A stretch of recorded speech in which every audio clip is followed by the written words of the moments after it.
ছুঁয়ে যায় তারি কাছে বলে আমারই কথা তারি কাছে বলে। অনেক অনেক শুভেচ্ছা, অন্তর ঢালা শুভেচ্ছা আপনাদের জন্য। আমাদের আজকের রূপান্তরে আমরা যাকে ডেকেছি আমার খুবই স্নেহধন্য, আজকে আমাদের সাথে আছে সুগায়ক আমাদের প্রিয় অয়ন চাকলাদার। অয়ন, এখন তোমার লেটেস্ট কাজ কি করছো? আমি তো একটা ভিডিও দেখেছি কিছুদিন আগে, আমার তো ভিডিওটা দেখে খুবই ভালো লেগেছে। কি চিন্তা করে মানে গানটা করে ফেললে? সব সময় তো আপু সিনেম্যাটিক গান বা আমরা যেটাকে কমার্শিয়াল ফিল্মি গান বলি, একটু সহজ কথা, সহজ সুর, যাতে দর্শক শ্রোতারা খুব ইজিলি কানেক্ট করতে পারে, এই ধরনের গানই আমি সব সময় করে এসেছি। কিছু হয়তো ব্যতিক্রম আছে, কিন্তু ম্যাক্সিমামই এই ধরনের। তো সেই চিন্তা থেকে একটা কমার্শিয়াল গান করলাম। গানটা আসলে আমার আরো 2 বছর আগে করা ছিল, গানটা রয়ে গিয়েছিল।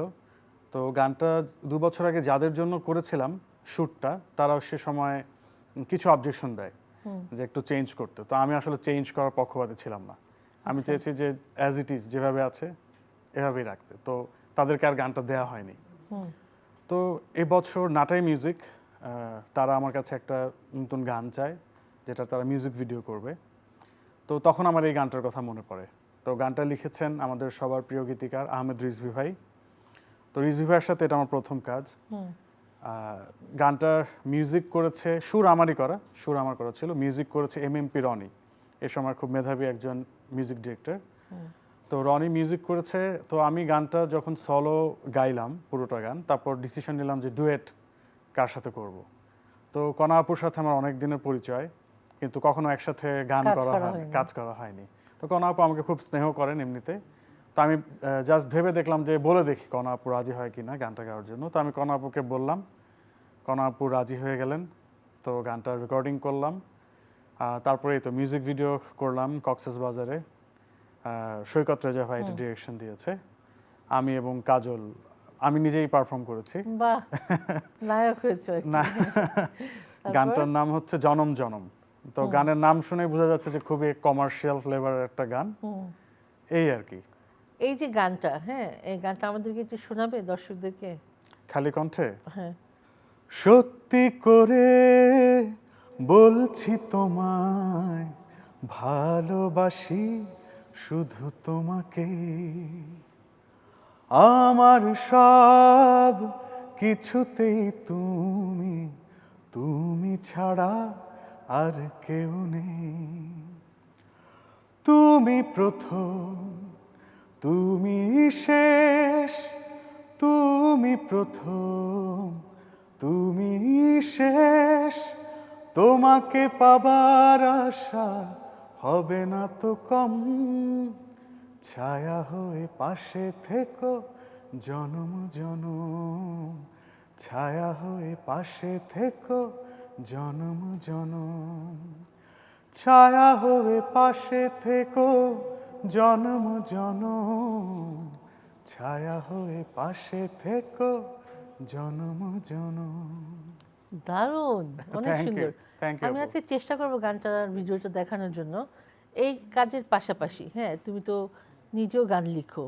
আমি লিখি কম, মানে সুর করা হয় বেশি।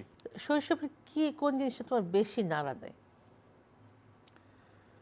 শৈশবে আসলে শিশু একাডেমিতে গান শিখতাম।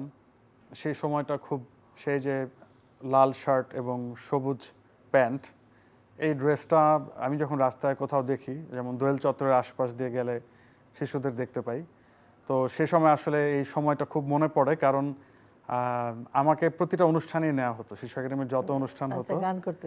হ্যাঁ, কারণ ওই প্রথম 5-10 জনের মধ্যে আমাকে রাখতেন আর কি, যারা শিক্ষক ছিলেন। এবং আমি তখন ক্লাস 2 এবং 3-তে, এই 2 বছর আমি গান শিখি। তখন 2 বছরের কোর্স ছিল। আমাদের টিচার ছিলেন খোদাবক শানু স্যার। তো আমার একটা স্মৃতি মনে পড়ে, সেটা হচ্ছে জাতীয় সঙ্গীত গাওয়া নিয়ে।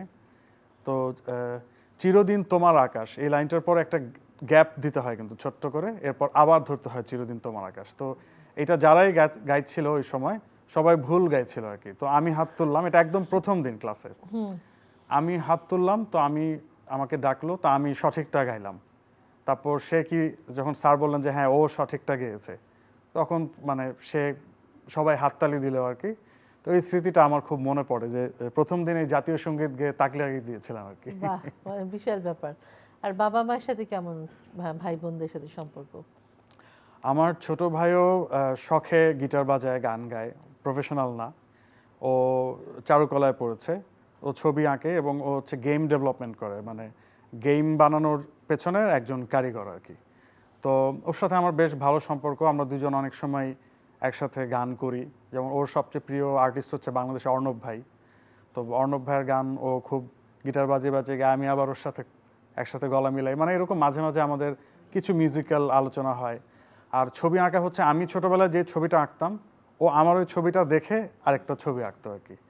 তো আমারও ছোটবেলায় ছবি আঁকা ফলো করতো, আমারও ছবি আঁকার একটা ঝোঁক ছিল, প্রচুর ছবি আঁকতাম ছোটবেলায়। এখন খুব কম আঁকা হয়, হঠাৎ করে ধরুন যে কারো একটা পোর্ট্রেট করতে ইচ্ছে করলো, পেন্সিল স্কেচ করে ফেলি হঠাৎ হঠাৎ। যেমন আমার জেমস ভাইয়ের ছবি আছে, আমার আঁকা জেমস ভাইয়ের একটা পোর্ট্রেট আছে। দিয়েছো? না, তাকে দেওয়া হয় নাই। আমার খুব পছন্দের আর্টিস্ট, অনেক খুশি হবে। ইচ্ছা আছে যদি কখনো সুযোগ হয়। মানে একটা মানুষের ক্যারিয়ার এখন পর্যন্ত একই রকম, আমার মনে হয় যে এখনো তিনি গান করলে সেই একই রকম একটা ভাইব, একই রকম একটা ভালো লাগে। তোমরা একসময় লেজেন্ড হবে, ওয়েট করো, সময় আসলে কিভাবে যায়। তো এই যে জার্নিটুকু, মানে মোটে তো শুরু, তোমাদের তো আসলে জাস্ট শুরু হয়েছে, কত সময় আছে সামনে পড়ে আছে। হ্যাঁ, অনেক কাজ করতে হবে ইনশাআল্লাহ। পরাণ সিনেমাতে যে গানটা তুমি করলে, গানটা এত আবেগ দিয়ে করেছো, এত আবেগী একটা গান। হ্যাঁ, আমরাই মানে মুভিটা দেখতে গিয়েছিলাম, আমরা 4-5 জন, আমাদের চোখ দিয়ে টপ টপ করে পানিয়ে পড়েছে। মানে এত সুন্দর মেকিং, গানগুলো সুন্দর, সব কিছু মিলিয়ে মানে খুব সুন্দর। তোমার সাফল্য, এটা তো সাফল্যই, যে এত মানুষ দেখতে গিয়েছে, বারবার দেখতে গিয়েছে। হ্যাঁ, তখন তোমার মানে বাসার অবস্থাটা কি, বন্ধু বান্ধবের অবস্থা কি? বন্ধু বান্ধবরা খুশি, সেই স্কুলের ফ্রেন্ডরাও খুব প্রাউড, কলেজের ফ্রেন্ডরাও প্রাউড, এমনকি ইউনিভার্সিটির ফ্রেন্ডস তারাও খুশি, আর মিডিয়াতে যারা ফ্রেন্ডস আছে তারাও খুব খুশি। আর বাবা মার বিষয়টা হচ্ছে এই 2 বছর যাবত, ইভেন আমি এবছরও একটা পুরস্কার নিয়েছি এই গানের জন্য। তো সেটা ছিল স্বপ্নধরা BFDA অ্যাওয়ার্ড। তো একটা মজার বিষয় হচ্ছে যে আমার ঘরে 6টা অ্যাওয়ার্ড আর কি, আরেকটা আছে একটা ছবি অ্যাওয়ার্ড আছে, ওটা সহ 7টা। তো এই 7টার মধ্যে 5টাই হচ্ছে এই চলো নিরালায় গানটার জন্য। তো আব্বু মামুনি দেখে যে আমি কয়দিন পর পর একটা করে অ্যাওয়ার্ড অনুষ্ঠান যাই আর একটা করে অ্যাওয়ার্ড নিয়ে আসি আর কি। এটা অবশ্যই তারা খুব আনন্দিত হয়। তো ওই পুরো ডেস্কটা ভরে গেছে অ্যাওয়ার্ডে, এই শুধু একটা গানেরই। তো এটা খুব ভালো লাগে যে একটা গান থেকে এতগুলো অ্যাওয়ার্ড এবং মানুষের এত ভালোবাসা, শ্রোতাদের। ইভেন এখনও গানটার যদি ইউটিউবে কমেন্ট সেকশনে যাই, সবাই বলছে যে কারা কারা 2024-এও শুনছেন। মানে গানটার 2 বছর হয়ে গেছে বয়স, এখনো মানুষের ভালো লাগাটা সে একই রকমই আছে। তো এটা খুব ভালো লাগে। এখন তো প্রচুর কাজ হচ্ছে ইন্ডাস্ট্রিতে, একটা সময় কিন্তু গানটাকে প্রফেশন হিসেবে নেওয়া যেত না। হ্যাঁ, তখন কিন্তু খুব কষ্টই ছিল। আমি বলবো আপু, এখনো কিন্তু বেশ রিস্কি বিষয়টা। এখনো তোমার মনে হয় তাই? এখনো বেশ রিস্কি, কারণ যে কোনো ধরনের সিচুয়েশনে যারা শোজ ডিপেন্ডেন্ট, শোজ বন্ধ হয়ে গেল তো ইনকাম বন্ধ। হ্যাঁ, আমার একটা সুবিধা হচ্ছে আমি সবসময় কম্পোজিশন করে আমার স্টুডিও কাজ, মানে ঘরে বসে কাজ আর কি, স্টুডিওতে বসে। সেই কারণে আমার কখনো ওইভাবে কাজের অভাব হয়নি আর কি। কারণ কিছু না কিছু কেউ না কেমন গান মানুষ করতেই থাকে, বানাতেই থাকে। তো দেখা গেল যে মানুষ নিজে সুর করে, নিজে লেখে বা নিজে গায়, কিন্তু মিউজিকটা নিজে করতে গেলে আটকে যায়। তো যেহেতু আটকে যায়, ওই আমাদের মতো কারো কাছে আসতেই হয়। তো সেহেতু আমাদের কাজটা সব হেল্পটা নিতে হয়, সেটা আমাদের কাজটা সবসময় থাকে। কিন্তু যারা হচ্ছে একদম শো ডিপেন্ডেন্ট, তাদের জন্য একটু কঠিন। হ্যাঁ, তোমার জব করতে ইচ্ছে করে না? আমার আসলে জব করতে ইচ্ছে ছিল ছোটবেলায়, কিন্তু বড় হয়ে আসলে আর জব লাইনে ঢোকা হয়নি কখনো। তাই জব করতে আসলে কেমন 9টা-5টা চাকরি আমার অনেক বন্ধু করে, আমার সেইটা আমার কাছে রহস্যই রয়ে গেছে, আমার আর জানা হয়নি। তবে জীবনে যে কখনো করব না এটা বলতে পারি না, কারণ মিউজিক করছি, কখনো হয়তো মিউজিক, যেমন আমার একটা সময় বয়স হবে, আমার যে মিউজিক্যাল টেস্ট সেটা মানুষ যতই ভার্সেটাইল ভাবুক নিজেকে বা যতই সময় উপযোগী ভাবুক, একটা সময় কিন্তু আমার কাজের ধারাটা পুরনো হয়ে যাবে, তখন নতুনরা কিন্তু বিভিন্ন ধারা নিয়ে আসছে। তো দেখা যাবে যে আমার কাজটা হয়তো আর সেই সময় মার্কেটের অনুযায়ী মানে চলনশীল হবে না।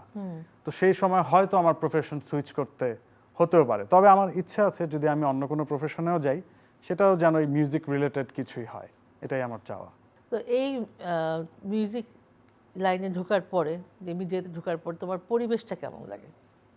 আমাদের মিডিয়া নিয়ে কিন্তু অনেক কন্ট্রোভার্সি আছে, হ্যাঁ, মিডিয়া এমন, মিডিয়া তেমন, কিন্তু তোমার কেমন লাগে? আমার মনে হয় যে মিডিয়াটা যে যেমন তার কাছে তেমন। মানে কেউ যদি নিজেকে খুব স্বচ্ছ রেখে পরিষ্কার রেখে এই জায়গায় চলতে চায় বা কাজ করতে চায়, আমার মনে হয় যে অসম্ভব নয়, আমার কাছে সম্ভব মনে হয়।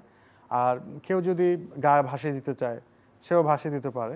তো আমার কাছে মনে হয় যে একটা মানুষের যে কাজটাই করে মিডিয়ায়, কেউ যদি অভিনয় করে, কেউ যদি নাচ করে, যে গান করে, সে যদি অনেস্টি নিয়ে সততা নিয়ে কাজ করে, আমার মনে হয় যে তার কাছে মিডিয়াটা খুবই সুন্দর একটা জায়গা।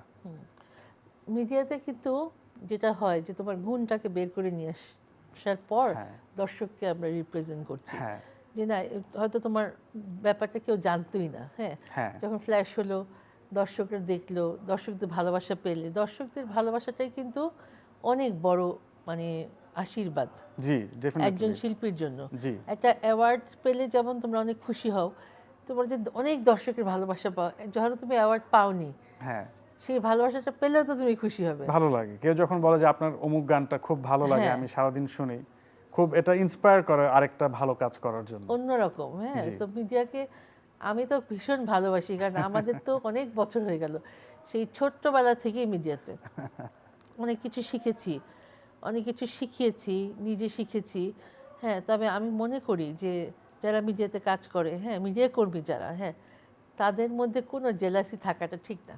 ডেফিনেটলি তাদের মধ্যে একজন আরেকজনের জন্য একটা অনুভূতি থাকবে, ভালোবাসা থাকবে, বিপদের সময় একজন আরেকজনের পাশে থাকবে। সেটা শুধু মিডিয়া কর্মী বলেই না, যে কোনো মানুষ। তুমি কি মনে করো একজন মানুষ হিসেবে মানুষের পাশে থাকা উচিত?